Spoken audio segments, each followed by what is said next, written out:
अच्छा, एक कहानी इसमें जो सुनाई जाती है आशमाता की, है ना?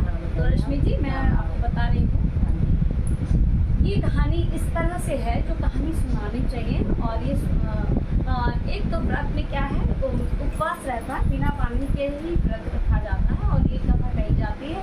और साथ में जो लेडीज आती है तो उनको भी कहा जाता है कि भाई पानी नहीं पीना, पूजा के बाद ही पानी और जो भी भोग प्रसाद वही पिलाया जाता है, वही पीना, उसकी पानी पीना। तो इसकी कथा है कि क्यों ये हम लोग पूजा करी जाती है और क्यों करनी चाहिए, उसका महत्व। इसकी कथा इस प्रकार से है कि एक राजा रानी होते हैं, उनकी एक ही संतान होती है, बहुत सारी संतान नहीं, सिर्फ एक संतान होती है। तो एक उनको बेटा होता है, तो बेटे की बहुत लाड प्यार से उसका परवरिश करते हैं, सभी लोग करते हैं। हम सबका जिनका बच्चा एक होता है वो तो और भी ज्यादा करते हैं, है ना? सही बात तो वो क्या होता है, माँ बाप के प्यार से बच्चे जो इकलौते होते हैं बिगड़ जाते हैं। सही काम है ना? तो ऐसी राजा महाराजा की जो एक संतान थी, वो तो भाई राजा लोग थे, जब हम ही लोग की एक संतान होती बिगड़ जाती है, तो उन्होंने क्या ठाट पाट क्या होते हैं, कई दास दासियां सेवक लगे रहते हैं, उनके नखरे उठाए जाते हैं, है ना? इतने नखरों से पला बच्चा थोड़ा तो बिगड़ ही जाएगा।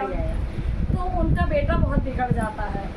वो क्या करता है, राजा का लड़का जब बाहर निकलता है तो वो जितनी औरतें होती हैं, जो प्रजा होती है, उनकी लेडीज लोग, पहले पता है आपको नलके नहीं होते थे, कुएं से जल भरते थे, नदी से जल भरते थे, शिवाजी कृष्ण जी की तरह से कृष्ण नहीं करते थे। तो बहुत शैतान होता है वो, शैतान मतलब इतना ज्यादा बिगड़ जाता है कि वो परेशान करने लग जाता है जनता को।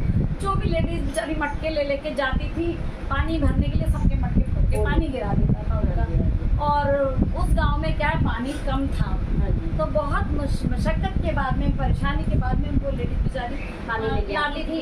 अब इतना उस समय पैसा भी नहीं होता था, बेचारी मटके, गरीब जनता थी, कहाँ से लाए मटके बेचारी कहाँ से लाए? सही। तो उसकी एक दिन राजा को शिकायत करने सारी प्रजा गई, भाई तुम्हारा लड़के ने बहुत अच्छा, बेटा ने बहुत डरते डरते प्रजा ने राजा से ये बात कही कि हम बहुत परेशान हो गए, आपका बेटा, हमारी जो बीवियाँ जाती हैं, हमारी जो बेटाएँ जाती हैं, बच्चियाँ जाती हैं, उनके मटके तोड़ देते हैं, हमारे घर में पानी की कमी हो जाती है, हम लोग प्यासे मर जाते हैं।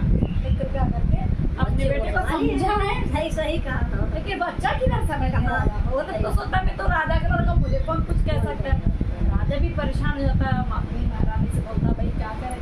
तो महारानी कहती है उसको, थोड़ा समझाती है, राजा से कहती है देखो अभी बालक है ये, और शैतानी तो करने की उम्र है, कोई बात नहीं, एक काम कर दीजिए कि ये मटके जो होते मिट्टी के हैं, अब इसकी भी गलती नहीं है, माए हमेशा पक्ष ले लेती है बच्चा, सही है ना?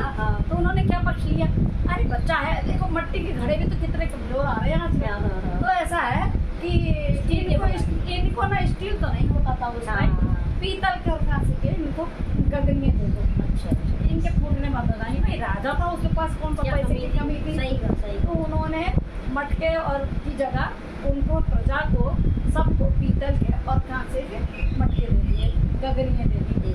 अब वो गगरियाँ ले लेके जाने लगी, कुछ तो अच्छा चला। आप लड़के ने सोचा ये तो बुरा हो गया, अब हमारा तो मजा बंद हो गया, हम मजा लेते थे उससे, परेशान करके उनको मजा आता था। उन्होंने क्या करा जाए, तो उन्होंने क्या करा, जैसे ही वो गागर रखती थी वैसे जाके आधा लेके जाते थे, मोटा सा पत्थर, और उससे तोड़ देते थे, उससे फोड़ना शुरू कर दिया। पहले तो दूर से मट्टी मारते थे, फिर उन्होंने लेके कलशी से तोड़ना शुरू कर दिया। अब बेचारी महिलाएं कुछ बोल नहीं सकती क्योंकि राजा का लड़का, डरती भी थी प्रजा। अब क्या करें, फिर दोबारा हिम्मत करके सब फिर गए राजा के पास में कि अब भैया आपका बेटे ने, आपने तो दिया था, लेकिन आपका बेटा, हमारी हिम्मत तो नहीं होती बोलने की, लेकिन हमारी गागर फिर तोड़ दी, अब क्या करें। तब राजा ने परेशान होकर अपनी महारानी से कहा कि भाई देखो, अब तो सिर से ऊपर पानी जा रहा है, ये बच्चा हमारे